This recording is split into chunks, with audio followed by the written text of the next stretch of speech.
Hi guys, by the by, നമ്മൾ ഒരു പരാതി പറയാനാണ് ഇന്ന് ഈ വീഡിയോ ചെയ്യുന്നത്. സോറി, പക്ഷെ ഏറ്റവും കൂടുതൽ ആൾക്കാർ കാണുന്നത് നമ്മൾ ഈ ലബനീസ് കോണ്ടന്റിൽ വീഡിയോ ചെയ്യുമ്പോഴാണ് അല്ലെ. ആ വീഡിയോ ആണ് കൂടുതൽ കമ്പാരിറ്റീവ്ലി കൂടുതൽ വ്യൂസ് കിട്ടുന്നത്. അപ്പം നമ്മൾ നമ്മൾ ലബനീസ് ആവാൻ നമ്മൾ അത് അങ്ങോട്ട് ആക്സെപ്റ്റ് ചെയ്യുകയാണ്. മെസ്സേജേഷൻ ഒക്കെയാണ്. കാരണം നമ്മളങ്ങനെ ആയാലും നമുക്ക് വയറിൽ ഒപ്പിച്ചു എന്താണെന്നും പറയാത്തെ നാളാണ് കുട്ടി ഗൈസ്. എനിക്ക് ഇവളോട് ജീവിക്കാൻ പറ്റിയ താല്പര്യം ഗൈസ്.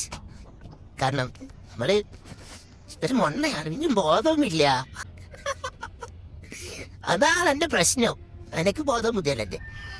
എനിക്ക് ബോധം ബുദ്ധിന്റെ ഞാൻ എല്ലാവരും പോലെ നിൽക്കും. അപ്പൊ ഇത് ഞാൻ സമ്മതിച്ചില്ലേ? അതാ പറഞ്ഞേ, ബോധം ബുദ്ധി ഉണ്ടെന്ന് പറഞ്ഞ 5 സെക്കൻഡ് പോലും ആയില്ല. അപ്പത്തേക്ക് ഇല്ലാതെ ഓൾറെഡി പ്രൂവ് ചെയ്ത്. ഇങ്ങനെയുള്ള ആളുകൾ ജീവിക്കുന്നതിന് എല്ലാം റെസ്പോൺസിബിലിറ്റികൾ മാത്രമാണ്. നിങ്ങൾക്ക് വേണ്ടി മാത്രമാണ് ഞാൻ ഇവളോട് ജീവിക്കുന്നത്. മനസ്സിലായോ?